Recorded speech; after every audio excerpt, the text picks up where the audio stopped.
Santa Claus, a beloved figure for children worldwide, has a fascinating history. The tradition of visiting Santa at the mall began in 1890 when a store owner named James Edgar dressed up as Santa Claus to attract more customers.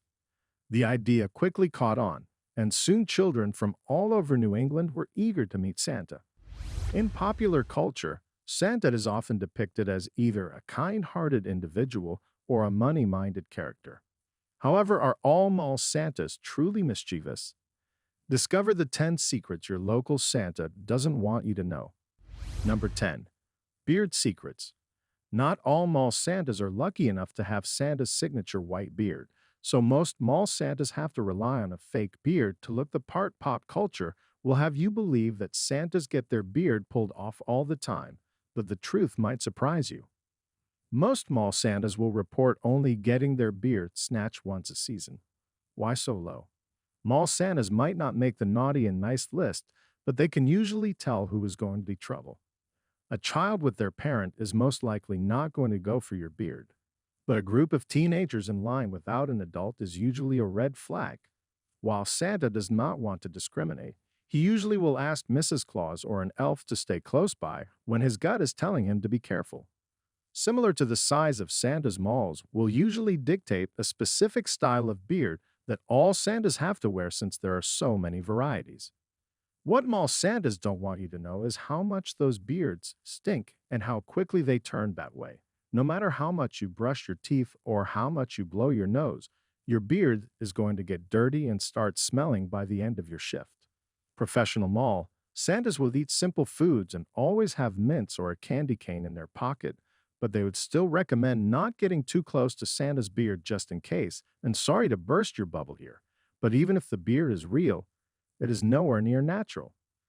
Hardly anyone has such white facial hair, so they have to use bleach to get that white color.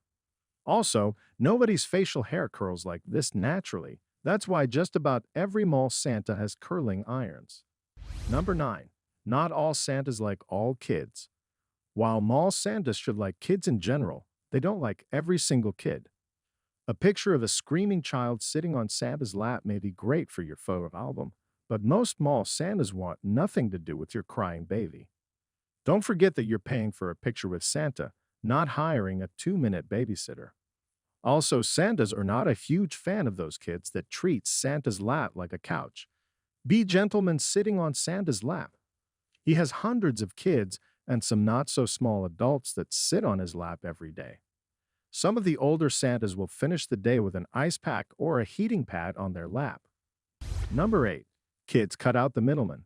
Some kids will opt to bring their letters directly to the man himself instead of relying on the postal service. These are the ones that probably didn't get that toy they asked for by letter the previous year. So, what happens to the letters? Rest assured that every one of them is read. Children usually hand their letters to Santa as if they're giving him a bar of gold and mall. Santas totally understand some of the prettier drawings or funnier requests will end up on the changing room walls. On those days when the fat suit is extra hot, the beard unbearably itchy, and they're dreading how long the line of customers is going to be. Those letters can actually help boost the mall Santa spirits. So please keep them coming. Number 7. They fake the belly. Of course, the image everyone has of Santa is of his belly that jiggles like a bowl full of jelly, but not all mall Santas have or want to have the same physique. A mall will usually establish a goal size for all the Santas they employ and use different size fat suits to keep their Santas consistent. Smaller suits for those with natural padding and thicker fat suits for the Santas with a better physique. This is necessary in case a child comes back to the same mall and recognizes a large difference between the Santas. Other ways that malls will try to keep their Santas consistent is through the signature "ho-ho." While everyone assumes that the ho is the easiest part of the job, there are a lot of Santas that can't nail the signature laugh. These are the Santas that will do a lot of silent waving and smiling. Number 6. Code words. Santa can get in a sticky situation sometimes, so it's imperative to establish code words so that little ears nearby won't understand what Santa is talking about. A common code word you will hear is Santa needs to go feed the reindeer, which usually means that Santa needs a break or needs to use the restroom, but it can also be a sign to Mrs. Claus or an elf that the kid on Santa's lap is annoying him. Speaking of Mrs. Claus, she usually gets a lot of blame since Santa doesn't want to be the bad guy. They'll often say, I need to check with Mrs. Claus if a question comes up that Santa can't commit to. Even though Santa is a magical character to most kids, they're so used to having to ask their mom's permission for things that even Santa saying he has to check with Mrs. Claus is usually a good enough answer. Number 5. They're well paid. Being a mall Santa is a lot of work. Shifts are usually 8 to 12 hours long and grueling. The fat suit and costume is so heavy and hot, and the beard and hat are extremely itchy, so they're busy the entire time with no downtime, and the job only lasts for a few months. For these and many other reasons, being a mall Santa is not a very desirable job. The list of qualified and willing applicants is a fairly small hiring pool, so the pay is relatively high compared to other jobs to attract more people. For department stores, paying their Santas a high wage is a no-brainer. When they pay more, they get a better Santa, which attracts more customers and gains them more sales. For professional Santas with thick white beards and a built-in belly jiggle, there are extremely high-paying jobs at the more prestigious department stores. Top pros in the Santa business can make enough money during the whole holiday season to afford to not work the rest of the year. Number 4. Never promise. The number one rule for a mall Santa is to never, ever promise a gift ever, even when the gift the child is asking for is something extremely simple like a doll or a truck. There is no way for Santa to know for sure that it will be waiting under the tree on Christmas morning. Santa has to avoid any situation that could lead to a child being disappointed on Christmas. So how does Santa get away with this? Sends every child that sits on his lap wants a promise that they're going to get what they ask for. Santa has a few clever ways to maneuver the question. The classic way is to tell the child, Santa needs to check with your parents to see if you have been good. This is Santa's attempt at giving the parents a chance to give a nod or shake of the head to let Santa know if they plan on getting that gift for their kid or not. Even if the parents give a solid thumbs up, Santa knows better and will still say Santa will see what he can do. Number 3. Not all Santas are vetted. While many mall Santa Clauses go through Santa school where they learn to act like Santa and ho, ho, ho. With the best of them, there is no guarantee that every mall Santa has been properly vetted for the job, much like the opening scene of A Miracle on 34th Street. Sometimes a Santa does not work out and the mall is in a pinch and needs a fill-in as soon as possible.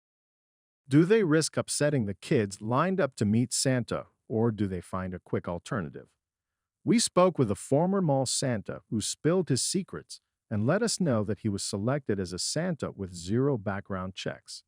In fact, he was a 16-year-old who was visiting a friend working as an elf when their Santa quit on the spot. He was asked to fill in and within 10 minutes was in costume and taking pictures with kids. While this is not the typical situation, just remember that the Santa you are visiting could be a seasoned professional, or it could be a 16-year-old hiding his braces behind his beard. Number 2. Secret wishes. Most parents will prep their child with a few toys to ask for when they sit on Santa's lap. These are generally standard toys that every kid asks for. A football, a doll, a toy car, or sometimes the hot toy that everyone wants that year. However, some kids choose to go off script entirely and have other gifts in mind for Christmas. Some children will wait till their parents are out of earshot and whisper what they really want for Christmas in his ear. Santas have reported getting requests for candy, Nerf guns, and ponies, among other toys. Santa always does his best to pass that request on to the parents, sometimes using Mrs. Claus to share the information without the child overhearing. But sometimes these requests are not a standard gift at all. One Santa shared with us a story about a child who asked for new parents with their parents standing right there next to him. Some are a lot harder to navigate, such as the 3-year-old that asked Santa for a tattoo, or the young child who asked for his grandparents to be alive again. Santa never wants to say the wrong thing. So these instances are the trickiest part of being a Santa. Before I unveil the most outrageous example in this list, I'd like to remind you to subscribe and prepare to be astonished. We upload amazing fact-filled videos every day, so don't miss out on learning some amazing new information. Also, hit that bell icon for notifications on more amazing fact-filled videos. Number 1. Santas love the attention. No matter if your mall Santa has a heart of gold or is a bit on the cranky side, the one thing all mall Santas have in common is a love of the attention. The kids that visit Santa look up to him like a superhero or a protector or even a magical figure, and all mall Santas understand that. They know that they aren't just playing a chubby guy in a fuzzy red suit. They're playing a character that means so much to these kids: Saint Nick, Kris Kringle, Father Christmas, Santa Claus. The character goes by so many names, but at the heart of it, he is about love and kindness and being good to each other. Having the opportunity to represent that sentiment and to help spread happiness to many others makes up for any hassle associated with the job and keeps mall Santas coming back year after year. And the question you've all been waiting for: is he real? Well, it's not for me to say. What do you think? Do you have any interesting stories about your encounters with a mall Santa? And which fact did you find the most interesting? Let me know in the comments section down below. Thanks for watching.